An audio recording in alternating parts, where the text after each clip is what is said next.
It's live in the studio. All right, everybody, if you're catching this a little before we realize it's going live, we're going live in just a minute for the Football Diehards Ask Me Anything. I'm Bob Harris. He's Emil Kadlec. I'll reintroduce us, but I just did it now because you might be listening and you might not know. We'll have some questions and conversation, and if you have any questions when the chat opens up on YouTube, just pump in your questions and we'll get to them as quickly as possible as we have our various conversations and discussions. Had a great best ball draft, or not best ball, but mock draft last night, Emil. You feeling pretty good about that team you put together?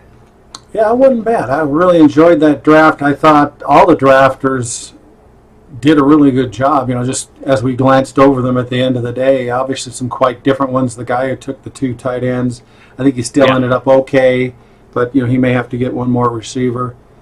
But it was a lot of fun. He was a little weak at wide receiver. Sometimes, and Lord knows Scott Atkins talked about this, but, sometimes in these drafts when they're not going your way, it's okay to give up on position if you're doing so and strengthening another position, and maybe you'll figure out the position you're leaving weak as the season progresses. But, have at least one spot where you feel great, maybe 2 positions. Like I think he had running back and tight end in that draft were really strong positions both for him. And worked out pretty well, I thought. But wide receiver is something he's going to have to work on, and we all know how this goes in season. There's going to be moves you can make, and free agent players who rise up, injuries and attrition, maybe this year more than ever. So that will be something. It's an interesting thought. Curtis Patrick, our buddy from RotoViz, did that in the Kings Classic auction, where he went. I think did he get Kelsey and Kittle or Kelsey and Andrews? Or maybe I could actually look and see if I was wanting to be accurate. But he went really tight end heavy, and he had some good, fair plays at other positions as well. But he clearly made that a strong position. And number one, you take away a guy from your opposition. Nothing the matter with that. Take away a high end player. That's a good point. And at tight end, you seem to have a shorter list of high-end players. And we are officially live now, so the pregame chat, we're already getting some questions. Let me just put a little welcome in there. Hello,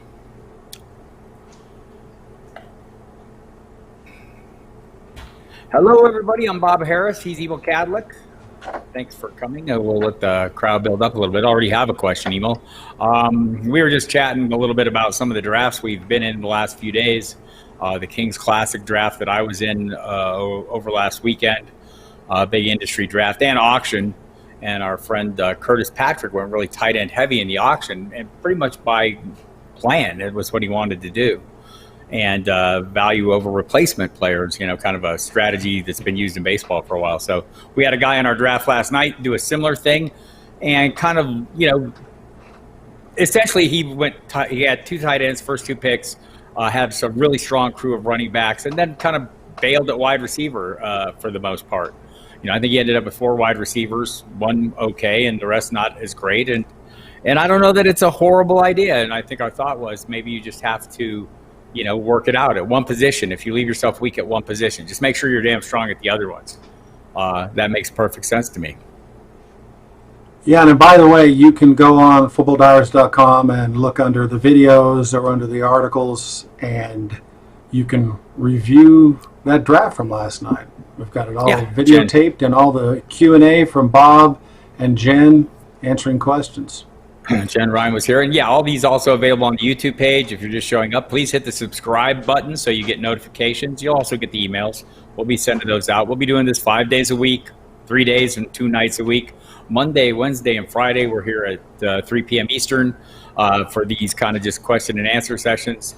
And Tuesday and Thursday, we'll be doing mock drafts at 8 p.m. Eastern. And I'll be answering questions and commenting while Emil and the crew of drafters go about their business, getting some good commentary from them as we go along, as we did last night. Especially Emil and Jersey Jen were great last night, Jen Ryan. So you can follow us on Twitter at FFDiehards. Follow me on Twitter at FootballDiehards. We'll answer this first question here. Ted Cox, 10-man PPR. If I get 3 or 4 Am I nuts wanting Dalvin Cook over Kamara and Elliott? I feel like Cook has a good schedule. So I'm Cook over Kamara, probably not over Elliott, but I mean it's a viable conversation, especially in the PPR. Well, they're not that far off different as far as maybe Elliott's the number 3 ranked running back and maybe Cook is the number 5. So you're going up to, you're taking a guy who's already had C19. If you like Cook better, it's not that big of a reach. So I would go for what you believe if you like that schedule. Yeah, that's something we see a fair amount. I know when I was mentioning the Kings Classic drafts we were in, Marcus Grant, our friend from NFL.com, I think he went Kamara 3rd overall, which is a little higher than you usually see him go. But I mean, when we're talking about those top 6, 8 players, I mean, anything is possible. Anything can happen in the end. So totally understand his desire to go with the guy he wants, and yours as well, Ted. If you really like Dalvin Cook, I really liked Dalvin Cook last year. I'm a little higher. I have him ranked 4th. Overall, I have him ahead of Kamara, 1 after Zeke Elliott. But honestly, I just, and the little news today on Cook, in case you hadn't seen it, and if you haven't, you should be going to the footballdiehards.com website where we have all the news on an ongoing basis. But Cook had been limited somewhat in practice while they were working out a new contract or trying to, discussing a new contract. He wants an extension. And they haven't got there yet, so they're breaking off the talks for now. And that doesn't mean he's holding out or holding in is the new thing, right? Like Melvin Ingram in Los Angeles is showing up to practices. He's just not practicing. And there's a reason for that when you see these players taking this approach this year. And there was some thought that DeAndre Hopkins was doing that. Hopkins back at practice today, so he's not doing that. He does want a new contract. So, but if you hold out, literally hold out, it costs you $50,000 a day, and in the past you could get away with this. Now you cannot. Now those fines are not forgiven. You have to pay them. So players are being a little more careful. So we'll see what Dalvin Cook says. His focus is on being ready week 1. I'm investing in him as if that will be the case, and he'll accrue his year towards free agency and get a big payday next offseason. Brian Larkin in a QB-heavy league, 6 points passing. When would you pull the trigger on a QB that is not Mahomes or Jackson? So I've answered this the same way a lot, and I think it's a fair way to do it. It's how I've been doing it. As soon as I get to a point where I don't love any player at any other position, sometimes that's round 4, sometimes it's round 5, sometimes it's round 6. It just kind of depends on the way a draft flows.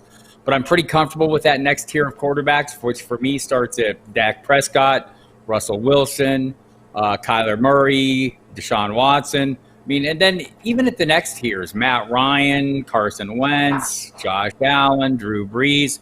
I think there's levels everywhere where you can find a guy if you don't like the player that's available to you. You open up your draft pick, you look at the queue, and say, God, I don't love any of these guys. Don't be afraid to go quarterback then. And if it's as early as round 3, I wouldn't necessarily be afraid to do it then either. Emil? Yeah, it's all about your league. If Patrick Mahomes and Lamar Jackson go in the middle of the first round, and all of a sudden in the second round Dak goes and Wilson goes, then you may want to seriously consider drafting a quarterback fairly quickly. And it all goes down. But there's some really nice quarterbacks right after those two that usually go a few rounds later, 4th or 5th. But with a 6-point quarterback, it's probably going to be a little quicker. There's a lot of guys, if you still see so much value at running back, receiver, and tight end, if you get a Wentz with the 8th quarterback, or there's a whole bunch that we've talked about between 8 and 14 that could still do quite well. We like to double up when we get down there, so if you got enough room on your roster. So you can strategize as the draft goes and what other players are available at other skill positions. Yeah, there are quarterbacks I'm comfortable with throughout the entire range of values, right? If I wait until very late, I'm fine with that. We're going to talk about some of these guys if the time permitting here. They're going extremely late. But, even if it came down to Ryan Tannehill or Kirk Cousins or Sam Darnold, you're down in the low, Phillip Rivers. I'd be okay starting these guys if I had to, as long as I feel like I'm getting value at the positions I'm drafting in the interim before I draft them. So, Joshua Paulenzio, per auction, keep one. Kittle at $10 or Dalvin Cook at $20. I'm probably keeping Kittle at $10. I think that's, you're going to pay second round value for him. I think Cook is a fair price as well if you're really convinced and maybe you're worried about not getting him back, but that really leaves you a fair amount of cash. So I'm probably going Kittle, a guy that's in that top tier at his position, clearly for me at half the price of the other guy. Often, if there's a $200 salary cap. Yeah, it's a great price on Cook. I'm sorry. Yeah. Both those prices are great. If you got another tight end that you really love, then maybe go with Cook and then vice versa. But they're both very good situations there. You're just bragging. You got all these players at low values. That's pretty good prices, man. Love that. So I guess it's a keeper auction. That's a nice one to do. Our buddy Mike Valverde. Do we feel this will be a Clyde Edwards-Helaire backfield, or will DeAndre Washington or possible incoming free agent take some of his volume? I don't think so. The early indications are, Edwards-Helaire opened the first day of practice as the starter. That probably wouldn't have been the case if Damian Williams was around. He's had some hydration issues, so he hasn't practiced much the last 2 days. We've seen Washington get some snaps. We also saw Darrell Williams, work with the first team as well. I think DeAndre Washington is the guy that we have to look out for. That's been told to me by people who cover the team on a daily basis as well. I don't think they're going to bring a guy in, but if they did, and it was Devonta Freeman, maybe he could do something better than LaShawn McCoy, who did very little last year. And by the way, Mike Valverde is in the Football Diehards magazine in the experts poll, so check him out in there and see his sleepers and busts and all his selections.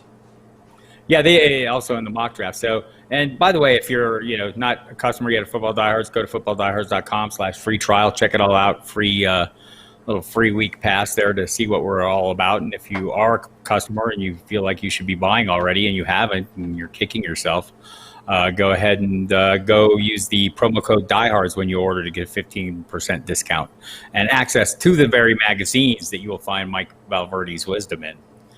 Hi, Pacey Beast. Hi. So we had some players we were going to discuss here, Emil. Do we trust? What's our level of trust in some of these players? And I think the first one, and there's a little news today. By the way, Miles Sanders has an injury. He's considered week to week. Sounds like it's a minor issue. The Dalvin Cook breaking off contract talks. Devontae Adams got hurt, but doesn't appear to be bad. So if you saw that earlier and haven't seen an update, the update is it doesn't look like a big deal. And tons of other news. You'll find it all on the website right now, an ongoing series in the camp news section. So check that out. But we have and one of the news stories is about the New England Patriots backfield. Mike Reese of ESPN basically, came out with a bit of a theory, right? Because all the quarterbacks are splitting time equally in New England in practices, and maybe Cam Newton's a little behind the curve in terms of learning the scheme, etc. So Mike Reese is positing perhaps they'll use a platoon, to which one of the players said, "No, God, no, don't start that controversy." And Reese just piled on. He had a series of reasons. Go read the article. It seems unrealistic to me, but with the Patriots, I mean, nothing they do would surprise me, right? I mean, in the end, if they came up with some kind of weird scheme to figure out how to use all these guys, I think the biggest issue is that Cam Newton is not up to speed on the offense. The other guys are. So, there you have it. But so the level of trust that Cam Newton is currently going off where, Emil, in the ADP? Under high stakes, he's round 15, the 17th quarterback taken. Yeah, I think at low stakes, he's going a little higher. He's the 14th quarterback off in the 10th round. I think, right around that range. So whenever I'm doing this, I look at the guys going around him, and I see, on the lower stakes per fantasy calculator, Matthew Stafford just ahead of him, Daniel Jones just after him. These are two guys I love. These are two guys I would way rather have, even knowing Daniel Jones' schedule issues, even knowing Matthew Stafford's, recent history of injuries. I'd still rather have these guys. And so a lot of times for me, the comparison on whether I trust someone, it's not ideal circumstances for Cam. It does sound like he's in good shape health-wise, and that's a big key for him. He hasn't been. Last time we saw him, he couldn't threaten opponents downfield, didn't have his usual mobility. I'm guessing if he has all that, the Patriots will figure out how to use him, but I don't know that. And I have a pretty good feel for what the other guys are. So I think it's going to be the other quarterbacks available to me in that range look a lot more appealing to me. How do you feel about it, Emil? Yeah, I think at 14 he's a reach. And Jen Ryan took him last night in the mock draft and specifically talked about that he's kind of the number one running back, at least in the red zone or the 10 zone. And, if you really think he's going to get a lot of touchdowns, maybe he's worth the reach. The 17th, if I could get him as my second quarterback later in the draft, then I'd pull the trigger on him. Like you said, a lot of good quarterbacks. Baker Mayfield's around in there too, on top of all of these guys. And you're dealing with a guy who's had the injury histories, and you don't know what Belichick's going to do. So, well, let's dig into Mayfield at that price point. Then we're discussing, and so in just regular, home type leagues or just the average drafter out there, I'm seeing a pretty decent average draft position on Mayfield is round 12, 17th quarterback off the board. Seems to me as a second quarterback, that's a pretty, that guy has some upside just based on his supporting cast. Totally agreed. Would you be comfortable having him as your starting quarterback? Right. Well, he actually started to get some above 20 fantasy plays the second half of the season. He didn't really have that ceiling where he got a 25 or a 30 and really helped you out. But if I believe he's improving this year and everything around him is improving, I just saw a guy that wasn't really ready last year. If I did have him as my number one, I can get him late. And if you got the room on your roster, I would try and get another guy later on to help me out just and get a little insurance. Yeah, and there are guys available later and before. One of my standard strategies is I'll get a steadier guy before I pick the guy that I think has a little upside. And you mentioned some of the issues from last year, not the least of which was a dysfunctional coaching staff. I mean, the head coach and the offensive coordinator didn't get along, and the players didn't like the situation. And I mean, it was just a bad situation. They've upgraded the offensive line. They bring in Kevin Stefanski. If nothing else, there will be plenty of play action opportunities because they will be running like crazy. Very run-heavy offense, and I don't know that hurts Mayfield. I think he's come in better shape this year. There's a lot to hang your hat on at the price point you're paying, right? Because it's cheap, and so you look at all these reasons for optimism, and it's not hard to come up with some. Stacy wants to know if Derrick Henry is worth the number 2 overall pick, especially since Saquon Barkley's teammate opted out. That would be Nate Solder, the offensive tackle. But they've kind of upgraded their offensive line overall. The Solder thing is a big hit. That means they'll be relying on rookies at the tackle spots. I think Barkley, to a great degree, transcends a lot of the players around him. So does Derrick Henry, by the way. If this was a PPR league, I would say definitely not. If it was a standard league, I would still say no for me, but I don't think it's crazy. I mean, obviously we saw,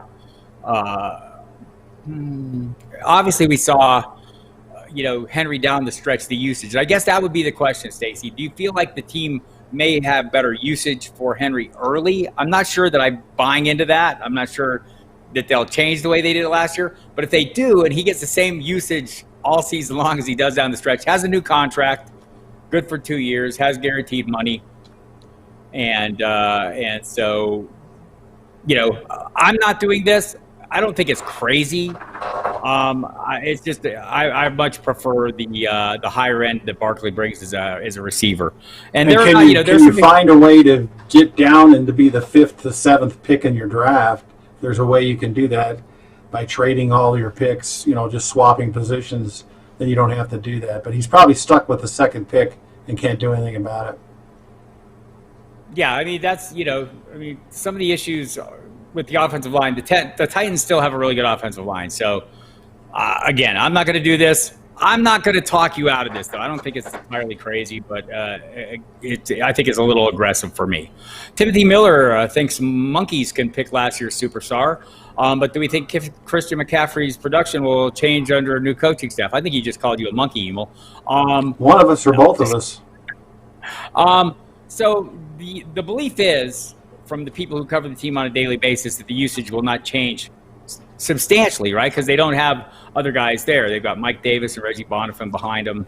I don't think anyone should expect them to see a significant role. He's such a good receiver. He doesn't come out of the game for that reason. His skills seem to fit well with what the quarterback situation is.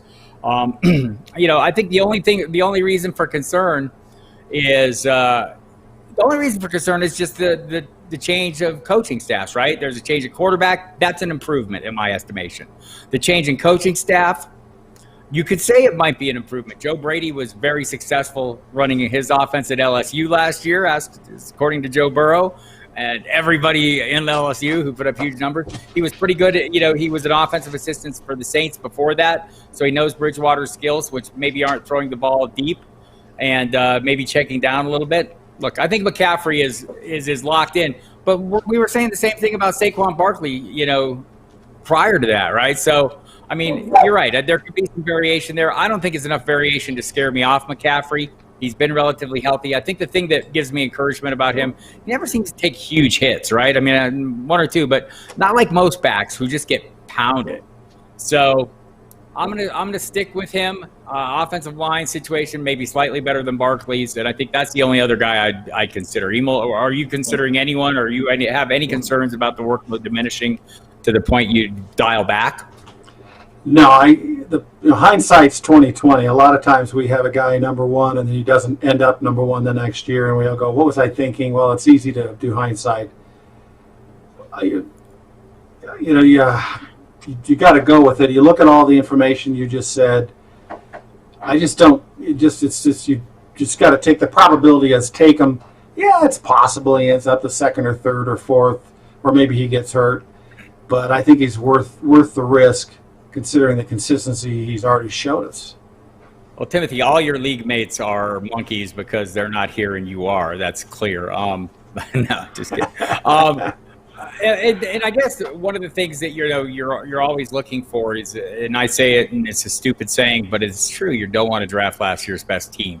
That doesn't mean avoiding last year's best players, especially when you get that clear path to workload. So the production might well change, but I don't think the workload changes, and that's what I'm trying to draft as anticipated workload. Brian Larkin wants to know in a standard non-PPR league who we'd rather keep for a 15th round pick, Will Fuller or Jonnu Smith.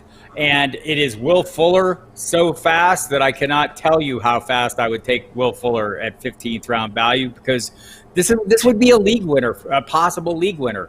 He has to stay on the field. We know his shortcomings, right? There's no denying his inability to stay healthy consistently. It's been, though, while he's been chronically injured, it hasn't been chronic injuries. And there's a distinction there that's worth noting. Some guys have concussion issues, said Brandon Cooks, that's a chronic issue, or a foot injury that has always the same issue, or a single injury. That's a chronic issue. Being chronically hurt, it's chronic, but it's a different thing. So I think he comes in, Will Fuller, as a wide receiver one. In his past 16 games with at least 7 targets, Fuller has 87 catches, 1,192 yards, and eight touchdowns, which would have been wide receiver last season. Wide receiver 7. So I think for a 15th round pick, that's the kind of upside. Those are the kind of moves that I'm looking to make. Jonnu Smith, too, by the way, if you look at his last 10 games, heavily targeted, he's been a top 10 tight end. I just think there's more tight ends capable of playing at that level than there are wide receivers of playing at Fuller's level if everything works out right.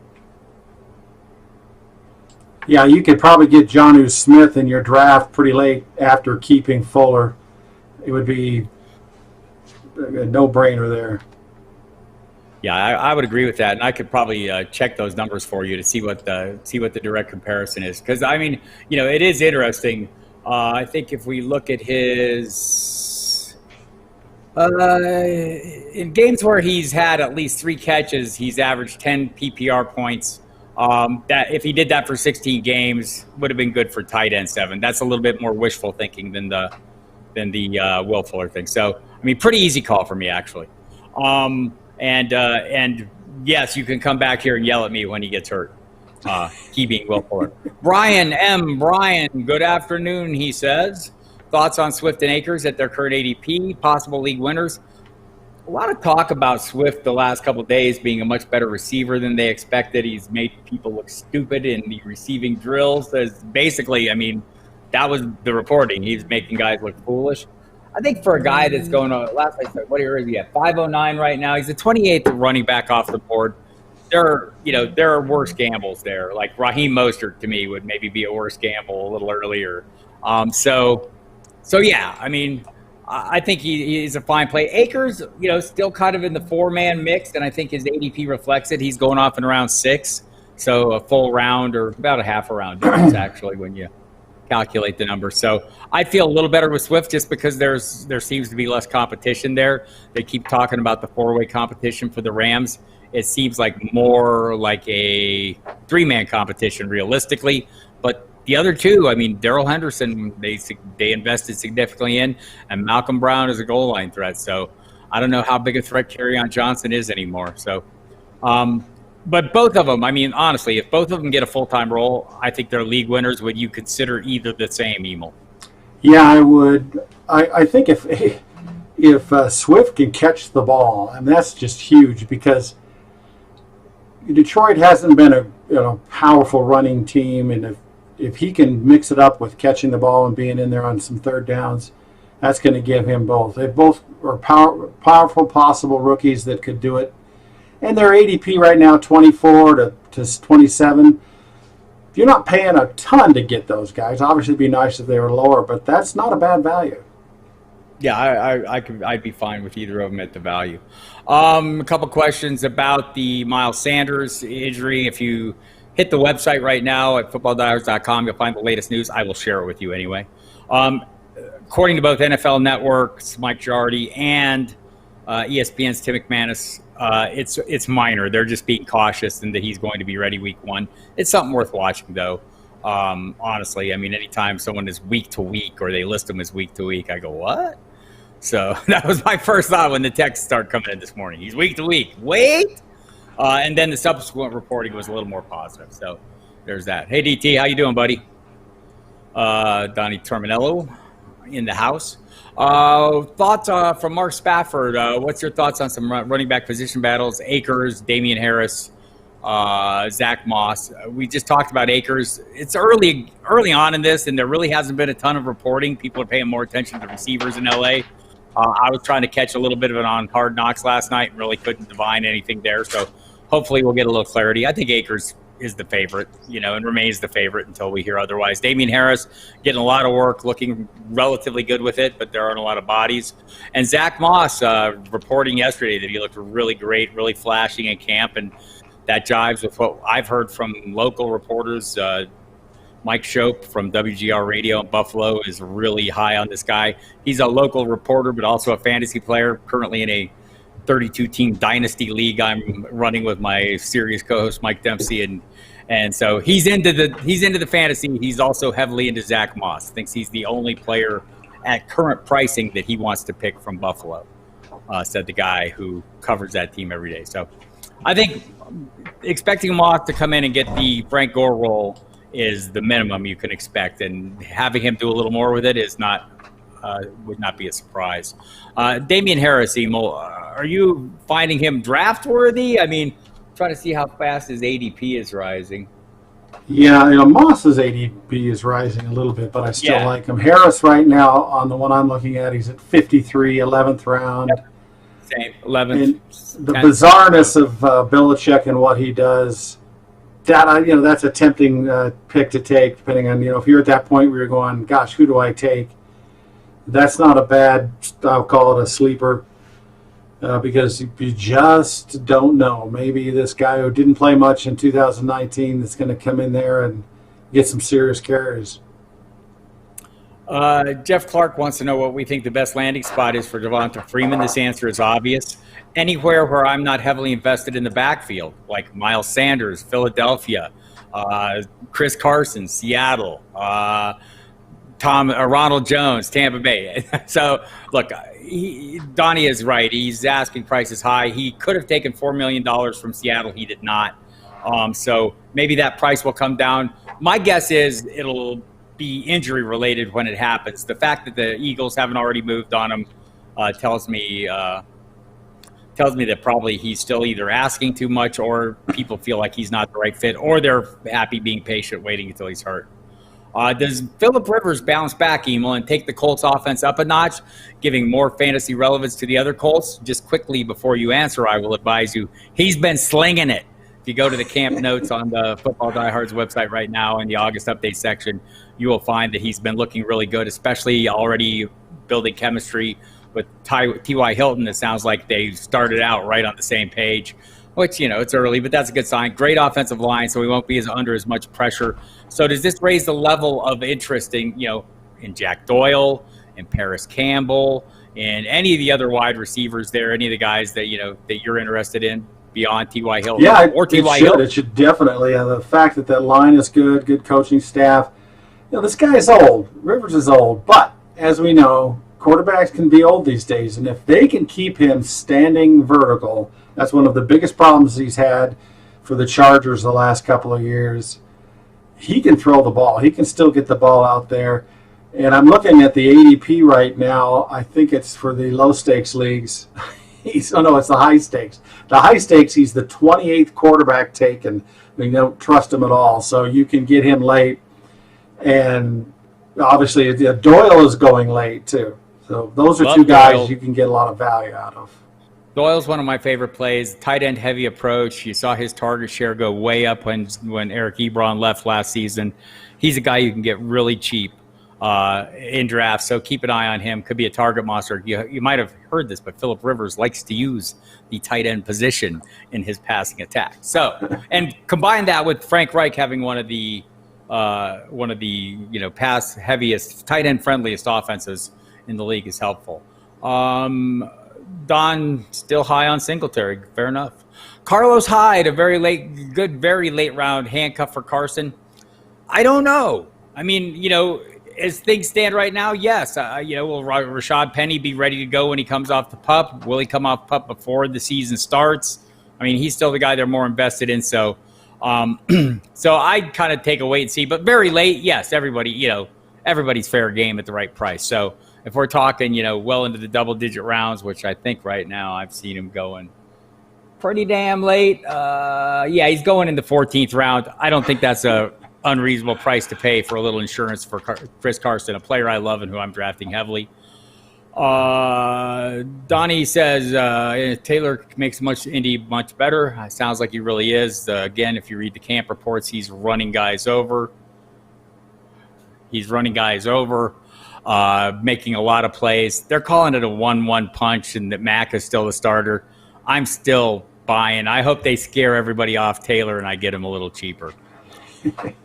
All right, so our list of players, Emil, we had a few more names on here that I thought were interesting. Guys that I really like and some that the rest of the world doesn't like as much. Chris Carson would be one of them, since we're talking about Carlos Hyde. His current EP, I like him a little higher than his current ADP, which is round 305. He's the 18th running back off the board. I like him a little more than Todd Gurley, who's going right before him. I like him a lot more than Le'Veon Bell, who's also going for him. I like him as much as I like James Conner, and not quite as much as I like Aaron Jones. So a little bit of a sweet spot there.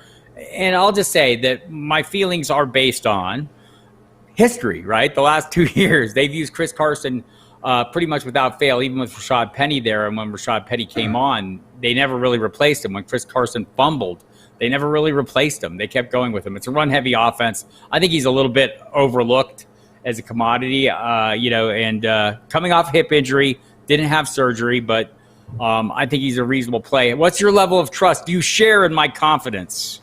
Well, he's not a sexy player, and I think that's why he's down a little bit, where people aren't taking him where we think he should be taken. Everything's set for him. Penny's hurt. Hyde's a nice backup. I agree with you. They've got him. They want to use him. We know what he can do. He's reliable. So what? He's not a little sexy. Now, do you back him up with one of those guys? That's obviously, we just talked about, that's a little confusing.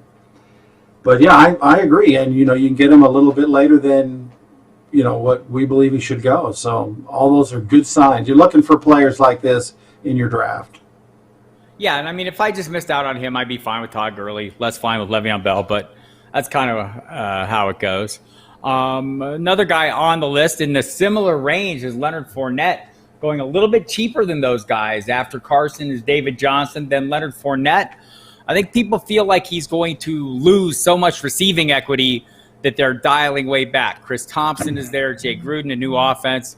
The targets will definitely diminish, but should the touchdowns not increase almost by accident? Or is this just such a lousy offense you can't count on that, and the 250-plus carries he's going to get aren't going to be enough for you? Well, hopefully he'll improve in the touchdowns. He had a little trouble last year. Yeah, I think he's a good value. They talked about trading him. Hopefully that's not going to happen until next year. That's a little bit of a worry. Of course, you can always back him up with, forget the guy's name, Armstead, if you're worried about it. I think it's a good value, especially if you're in a half PPR or a standard no PPR. It helps him even more. Yeah, I feel like it's getting to a point where people are getting so down on him that I'm going to start getting more shares, right? I mean, it just works that way. When I see the whole world start hating somebody, maybe a little bit irrationally, I mean, not totally irrationally, there's reasons not to like him, but you hear talk about, oh, they're going to cut him, oh, they're going to trade him. I don't know. They tried to trade him. They couldn't. I think they're going to keep him and run the wheels off him. Yeah, I agree. He's in a contract year. It's something you got to think about is people get emotional and you start hearing emotionally irrational talk, and you can take advantage of that. And when this guy is going lower and lower than you should because of all this stuff, then he becomes a value pick for you in your draft. And don't worry about being the lone guy out there taking this guy in your league or in your set of leagues. It just may help you win your leagues. Yeah, Donnie, as we mentioned, Chris Thompson will get some targets. I don't think he'll get a lot of carries, though, barring an injury. And even then, Raquel Armstead seems more likely to get the carries. So, Thompson's going to be a factor, and he's been good in, Washington. But I don't think they had a Leonard Fournette level back there in Washington at the same time either. So, but we'll see how that goes out. So you're getting a tad old, too. Yeah, 411 is, that's what I'm talking about. If you start seeing Leonard Fournette fall into the fourth round, that's going to be like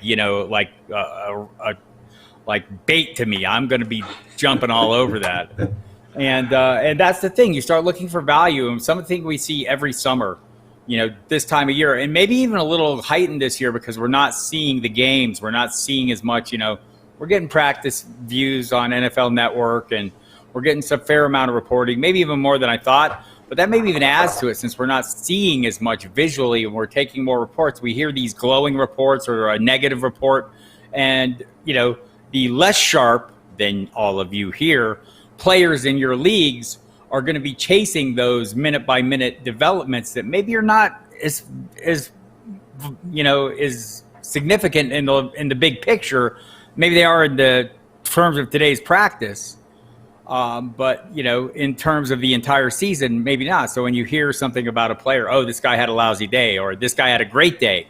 If you see people start leveraging that, don't be afraid to leverage it yourself the other way or use a little fantasy jujitsu and take advantage of people being too aggressive or dialing back too hard on a guy based on one or two good or bad reports. In the end, almost every season, when I look at my teams that have done well, it's the teams I drafted the earliest, right? And you need a little luck to do this, but without the cloud of the preseason where we all get a little bit hyped by the various developments. I think the more you can dial back and be emotionless when you draft, the better off you are. And that's, when you're hooked into Twitter and you're watching all the reports minute by minute, it can be a little more difficult. Kevin O'Brien wants to know who the better late round wide receiver is. Anthony Miller or Alan Lazard. I'm probably going to go with Alan Lazard because I think his quarterback's better than whoever the Bears quarterback's going to be. But I think Miller's pretty good. We saw a 5-game stretch last year that was pretty impressive. Emil, do you have a feeling about these wide receiver twos? Yeah, Miller had some really good games. Was it a shoulder injury? I think that's what it was. Second year with a shoulder injury. Yeah, kind of nagged him a lot. But when he was healthy, he put some points up despite the lack of quarterback play, and you can get both these guys late. I kind of agree with you. One's got Aaron Rodgers with him, and if he's definitely the number 2, that's probably pick number 1. But there's nothing wrong with picking Anthony Miller, especially with his very low ADP. Yeah, I think we're buying a little bit on faith on Lazard, just the fact that Aaron Rodgers loves him maybe more than anyone else there. I mean, Lazard is playing because Aaron Rodgers wanted him to play last year, and he made some plays based on that after that. So that worked. Miller, I did think that 5-game run, and when he hurt his shoulder last year, it was kind of a fluky thing. He was returning a kick. I think I don't know if it was Taylor. Somebody got hurt, and he had to return a kick, and he got hurt. Maybe it was Patterson got hurt, the newly minted running back, Cordero Patterson. So Anthony Miller, current ADP is a little higher. I think he's good. The 11th round ADP.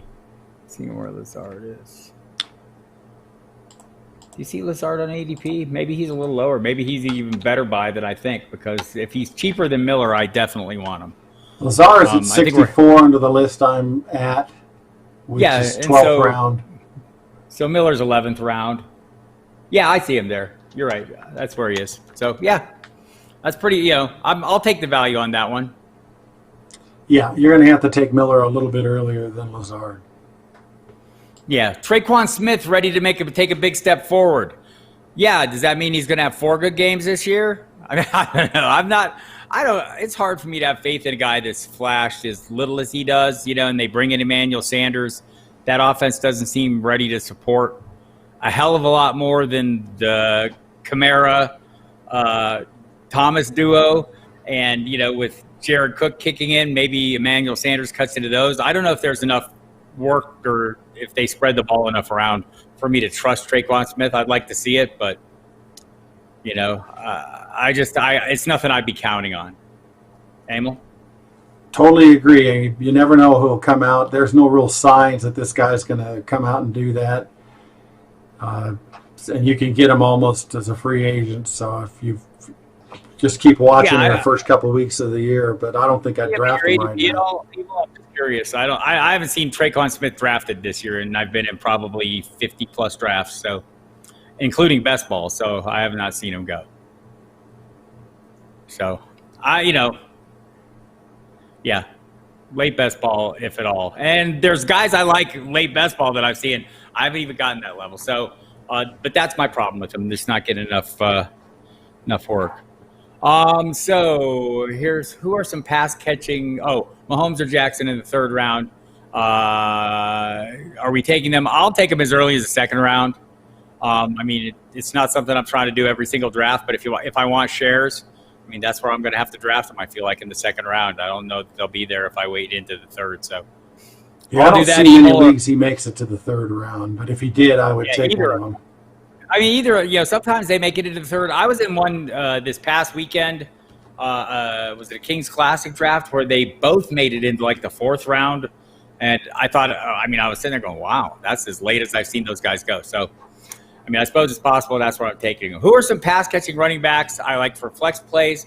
Boston Scott, Naheem Hines, James White. White is obviously one of them. I think Hines, in the coaching staff comes from the San Diego days of the Chargers, and they're talking about Danny Woodhead.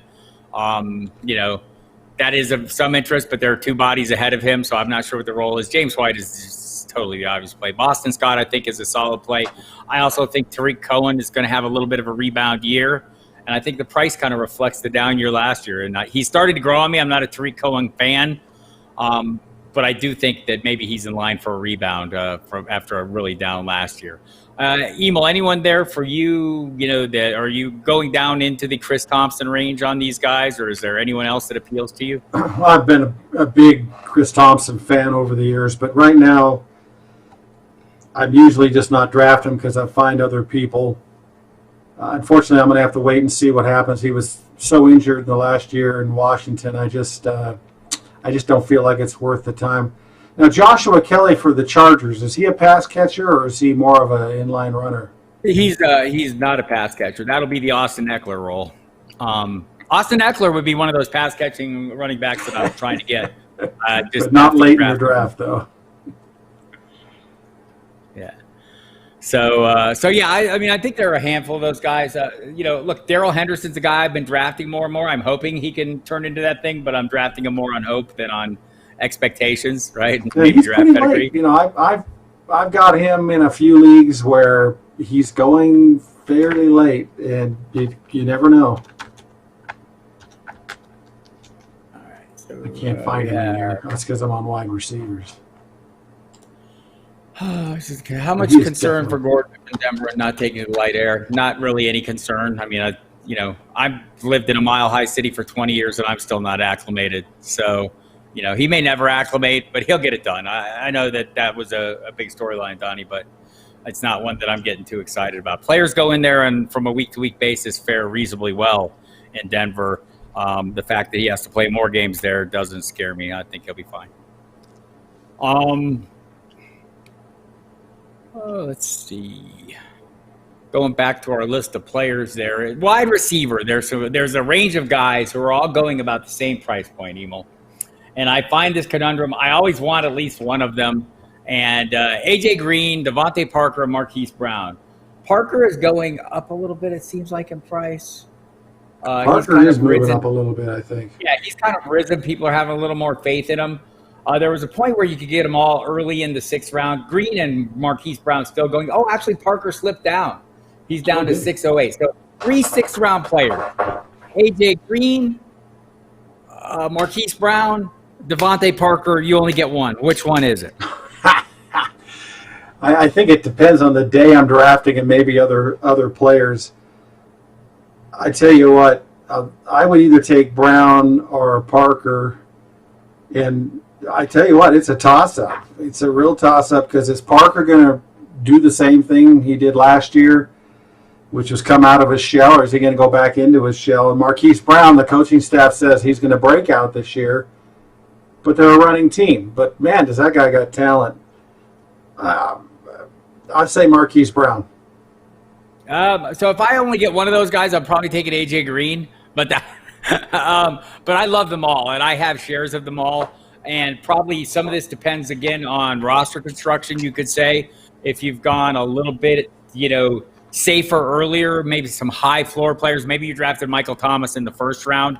I think you can have a lot of confidence in taking flyers on upside guys, or not flyers, but taking a little more risk into your lineup, right? So all 3 of those guys represent some risk. If that's how it was, I would take A.J. Green.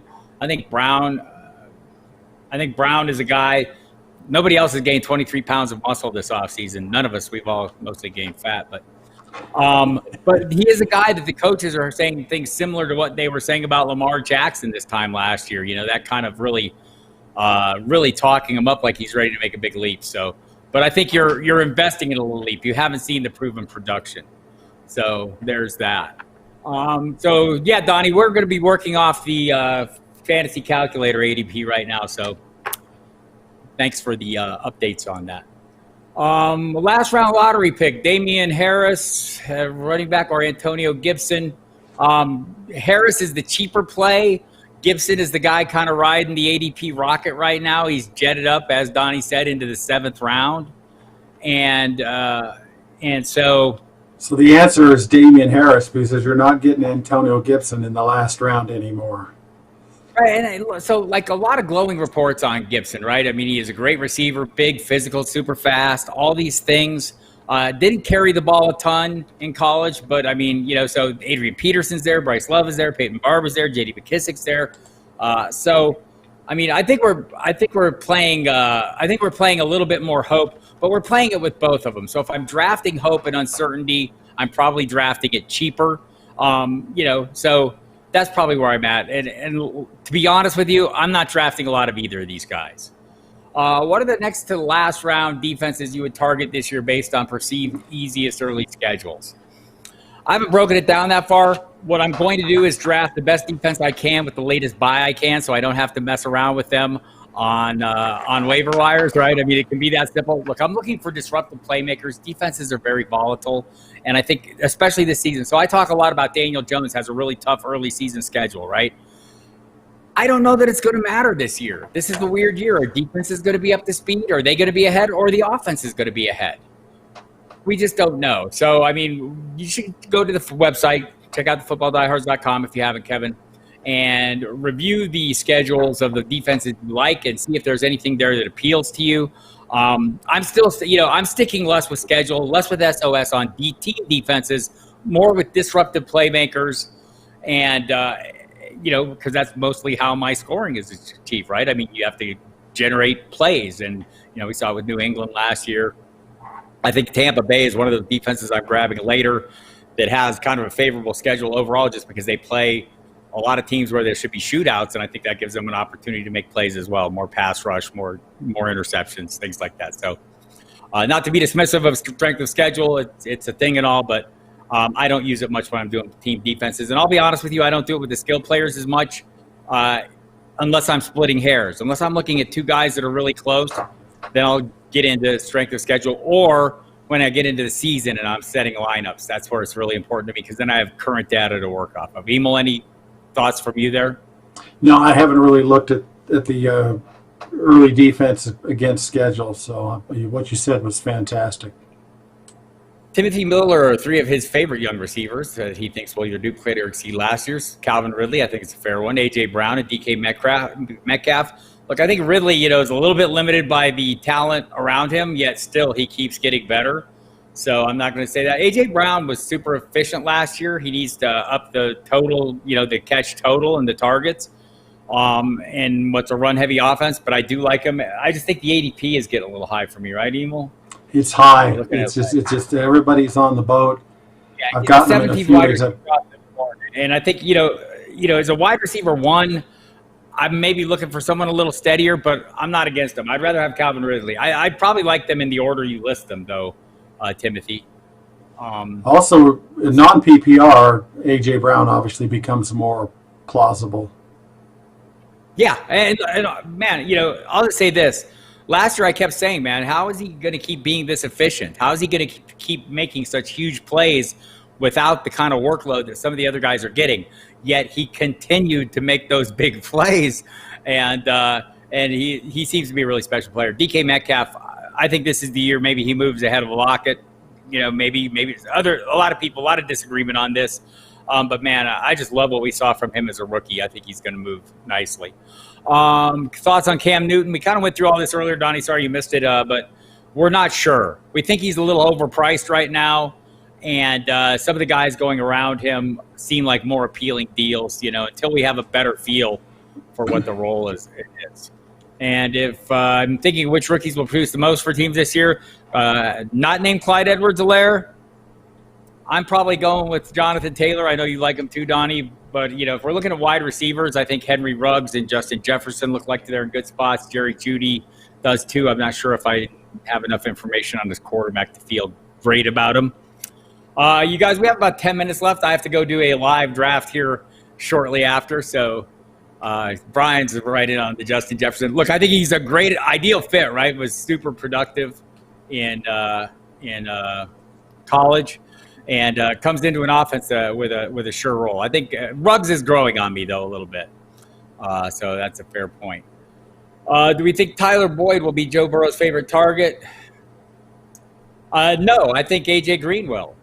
I think it's easy to forget how good A.J. Green is when A.J. Green's healthy. So I'm going to assume he's healthy until he's not. I know the hamstring thing is an issue right now. Seems like a minor issue, but as long as A.J. Green's on the field, he's one of the best receivers in the NFL. I know he's getting older and you haven't seen it for a couple of years, but if you go back to his first season as a pro, he's got like a 25% target share on that team. So I'm just that would be my guess. Do we ever do tier ranks? Is that something we need to do, Emil? Ted Cox wants to know. We've tinkered with them, but we probably should do some tier ranking. Maybe get one of the writers to write about that. Good suggestion. Thank you, Ted Cox. Again, if you have not been to the website, it's called footballdiehards.com. You can go there and take a little test drive, footballdiehards.com/free trial. If you've been there before and you just haven't gotten to it yet and you're going to buy it right off the bat, just go to the order page, use the promo code DIEHARDS to get a 15% discount on an already very fair price. So we'd like you to go there. Tons of content. The August update draft guide is up and rolling. Tons of content going up every day. Rankings are constantly updated to reflect the latest developments as we see them see fit. Trying not to overdo it. We always try not to overthink. Try not to look down the drinking straw at Football Diehards. Try to put everything in context with the big picture. I think that's important, and dialing back on the emotions and everything. But tons of written content, video content. We'll be doing this every day, every weekday. Monday, Wednesday, and Friday we'll be here at 3 p.m. Eastern.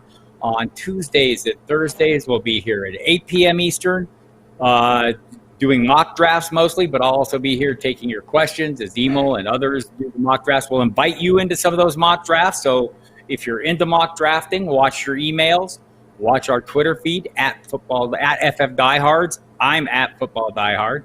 But at FF Diehards, you'll see links go out to the mocks that I'll redraft as we're getting ready to do them. And it's a good time, and we need serious drafters in there. I know anyone who's here at this chat would be that, so we encourage you to do that.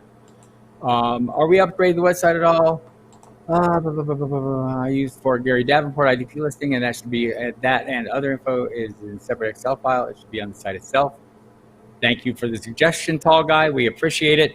Some of this is like we're getting things in a really quick manner, and we want to get them up as quickly as we can. So. But we'll consider that with Gary's as well. Well, we usually get an updated IDP here within next week. Yeah, I think he's talking about in season, the Word files we put up. Yeah. He wants them in an Excel instead of a Word? In the site. Okay. He wants them in a regular page, so he doesn't have to link and open the files, I'm guessing. Cool. All right, again, so we'll be here every single day throughout the month of August, every single weekday.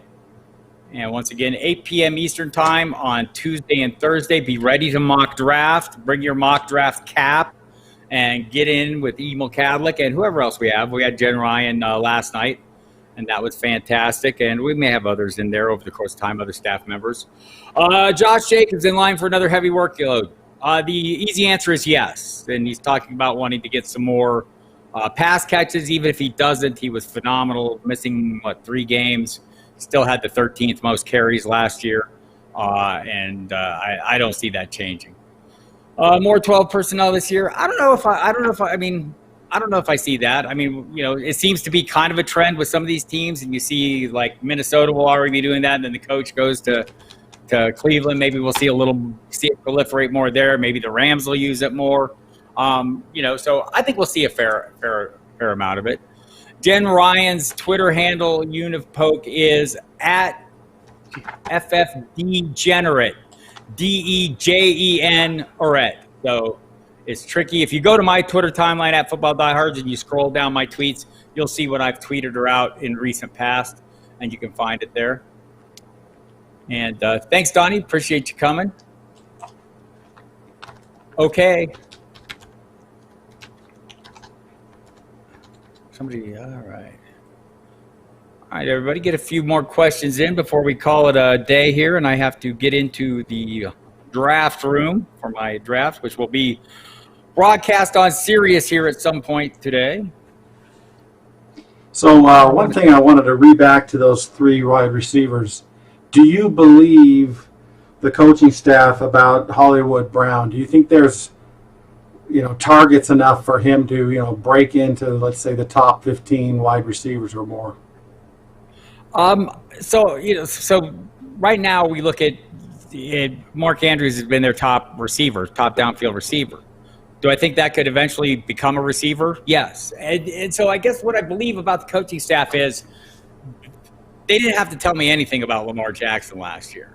They could have kept their mouths shut and, just caught us all off guard. Instead, they kept saying, this guy's going to change the way offense is played. They were really went out and got up in front of it. And so when I hear them now say these things, look, maybe they're okey-doking me. I'm just going on the fact that they did last year. I mean, look, coaches will do that. We hear a lot of coaches speak. I just thought last year they put a lot out there that they didn't have to put out there. I think it's definitely the plan to get Marquis Brown more involved.